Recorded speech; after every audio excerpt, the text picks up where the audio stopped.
Hey guys, this is Josh Valencia from Good Break Studios. Today we're going to be looking at the Flux BitterSweet version 3. Before we get started, be sure to subscribe. Check us out on Facebook. Just type in Good Break Studios. Follow us on Twitter at Good Break Studio and subscribe. So like I said, we're looking at BitterSweet version 3.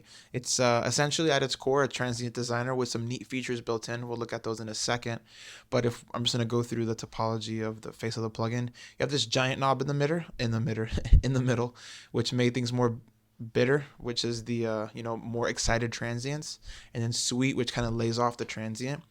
If we follow the lines here, we have the different characters of this giant knob. So basically, fast will treat the transients more. It'll get them bitter quicker, and then if you, again, sweet, it'll make them sweeter quicker, medium and slow, and so on. So it kind of affects the character of the transient design, so how quick it actually goes in and starts designing the transient.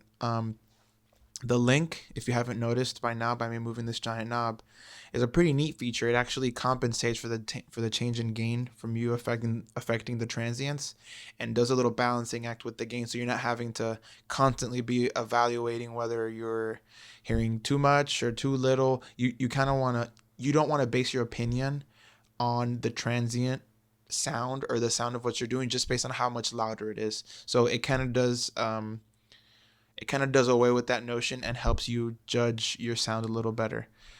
If we go over to period, this is your look ahead. You kind of call it that. You kind of give the plugin some time. Again, this does impact how like processor intensive the plugin is, but you can look ahead up to 120 milliseconds, and this kind of helps the plugin process the transient better. So since it sees, hey, there's a transient coming 120 milliseconds from now, I understand what I need to do to get it to where it needs to be. So in a roundabout way, it lets it compute earlier, giving you better results. Again, if you bring down the period, you're giving it less time to think about how to process that transient. So just a couple things to keep in mind. You get best results when you give it the most time. And again, the results are great on low period, so it's kind of a give and take. Lots of diminishing returns, I believe, with this, because you're not, I don't hear that much difference. But anyway, let's move ahead to this mode section here, which is actually really neat. This is a transient designer that has built-in MS capabilities. So main processes the whole track in stereo, so you're getting the sides and the middle. If we go over to center, this will only affect the transients in the center, which is really cool. And then stereo, as you may have guessed, is just the sides. So again, pretty sweet plugin.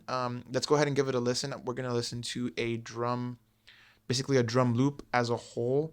Then I'll go in and just isolate a snare, and we could hear what it does to that. And then I'll isolate a kick as well. So let's go ahead and get that playing.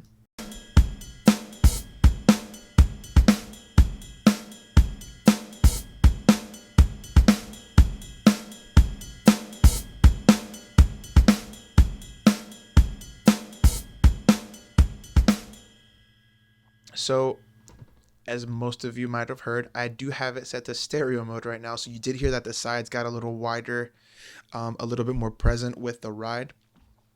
We're going to go to main, but before we hear it again, I'm just going to show you what it's like without it.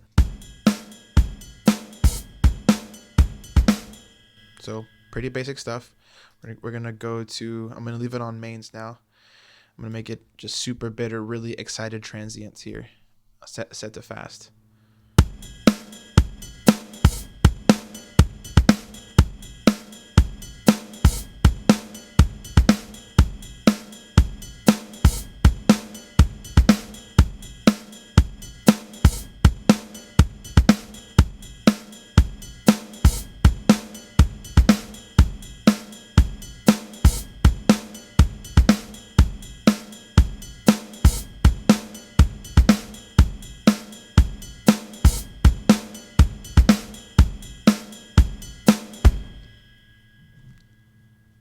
So I believe that these settings over here, they give you a kind of like the time domain settings for the Transient Design, like how quickly it gets it to bitter, and like I mentioned before, they actually are pretty audible.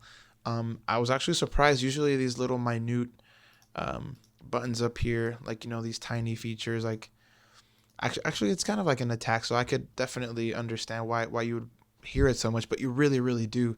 I'm gonna go ahead and move it back to sweet, and we can kind of see what it sounds like when it draws back a little.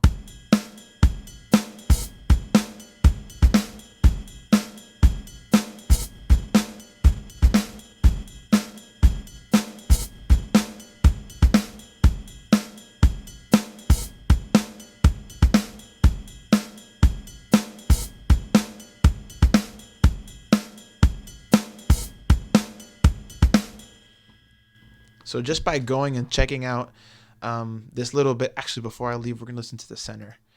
This will just process the kick and the snare that are in the middle of the room shouldn't be affected. So let's go ahead and give that a listen. And the overhead shouldn't be affected either, by the way.